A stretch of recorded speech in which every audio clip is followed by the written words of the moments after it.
नमस्कार दोस्तों, आज हम बात करेंगे मंगल की विशेष श्रृंखला जो मैं लेकर के चल रहा हूँ उसी के आधार पर आज आपसे बात करूँगा। कार्यक्रम को हम प्रारंभ करेंगे।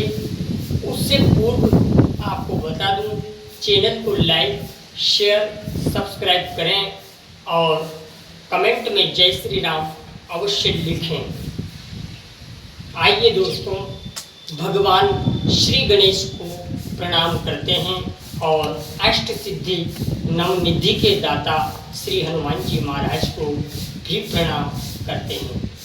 अब मैं आपको बताने जा रहा हूँ, जिस श्रृंखला में मंगल की विशेष श्रृंखला में जो बात बताने में आपको जा रहा हूँ उसी के आधार पर आज बात करेंगे।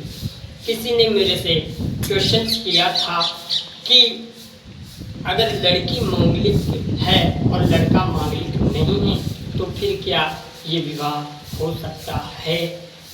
तो इसी बात पे मैं आप दो छोटी छोटी घटनाओं से जोड़ता हूँ। एक बात होता है क्या कि एक युवक है, उस युवक को एक युवती से प्रेम हो जाता है और वो उसके घर वालों से भी इस बात से परिचित करा देता है कि मैं इस युवती से विवाह करना चाहता हूँ। कह उसके घर वाले भी उस युवती से उस युवक का विवाह करने को तैयार हो जाते हैं, परंतु और जहाँ पर बात हुई वो यह हुई कि जो वो लड़की थी वो प्रबल मांगलिक थी। दूसरी बात, जो वो लड़का था वो मांगलिक नहीं था, परंतु उसके जो माता पिता थे उन्होंने मुझे जब बताया और मैंने जब उनको बात बताई तो वो इस बात से परिचित करा रहे थे कि वो जो लड़की थी वो स्वयं मांगलिक थी, लेकिन लड़का उनका जो था वो मांगलिक नहीं था। तो उन्होंने ये सा कहा कि ये लड़की और ये लड़का जो है ये मरने और मारने पर है, विवाह करना तो इसी लड़की से करना, अन्यथा किसी लड़की से उन्हें विवाह नहीं करना, विवाह करना तो उसी लड़की से करना। दूसरे केस में जो बात है वो यह थी कि एक लड़की थी, उनके जो उम्र थी वो 40 पार कर गई थी। अब वो लड़की जो सोचने लगी थी और उसके जो लड़की के घर वाले थे वो सोचने लगे थे कि अब विवाह की तो उन्होंने बात करना ही छोड़ दी, क्योंकि उन्होंने सोच लिया था कि इस जन्म में तो अब मेरा विवाह होना ही नहीं। तब इसके बाद उनके पास कुछ दिनों बाद एक रिश्ता आता है लड़के का। अब क्या होता है कि जो लड़का था वो प्रबल मांगलिक नहीं था और लड़की जो थी वो मांगलिक थी। लड़के वालों को ज्योतिष पे विश्वास नहीं था, परंतु लड़की वालों को ज्योतिष पे संपूर्ण विश्वास था। अब विवाह के लिए कोई रिश्ते नहीं आ रहे थे, यही एक ऑप्शन था।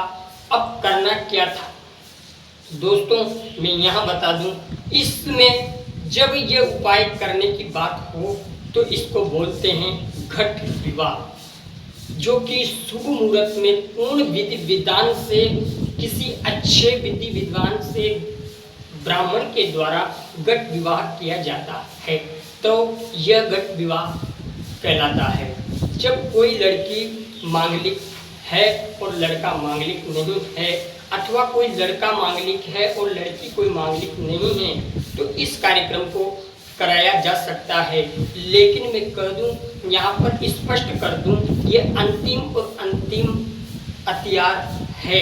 इसे प्रथम हथियार के बारे में तो सोचे भी नहीं, क्योंकि मंगल जो है वो क्रूर ग्रह है और मंगल ग्रह ये शादी के बाद डिपेंड करता है, क्योंकि अनमांगलिक लड़की से जब विवाह होता है तो उसके स्वास्थ्य से लेकर, उसके संतान से लेकर, उसकी नौकरी से लेकर और उसके मरने मारने तक ये मंगल की स्थिति व्यक्ति के ऊपर हावी हो जाती है। इसलिए कुंडली मिलान अवश्य करें, मंगल को नज़रअंदाज बिल्कुल भी ना करें। और आपको स्पष्ट कर दूं, घट विवाह लास्ट एंड फाइनल है। इस घट विवाह में आपको बता दूं कि घट विवाह सोच समझ के ही करना चाहिए। घट विवाह को, इस घट को विष्णु का स्वरूप मानकर विवाह किया जाता है, जिससे कि विष्णु के साथ उस कन्या का विवाह हो जाता है। तो जो आपदाएं आने वाली होती है वो आपदाएं नहीं आती है, और जिस कन्या का जो विवाह होता है वो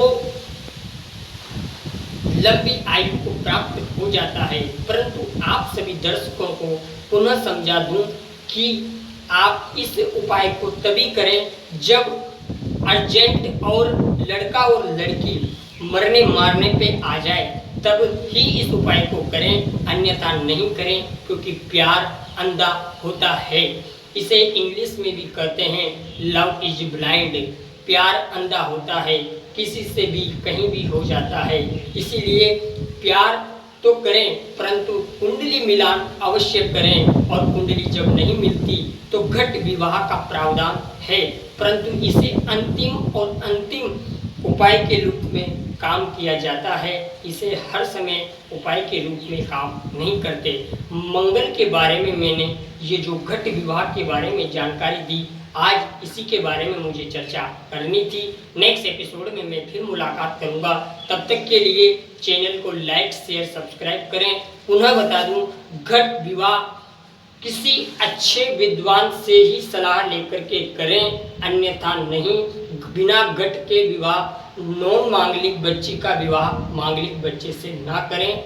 धन्यवाद। चैनल को लाइक शेयर सब्सक्राइब करें।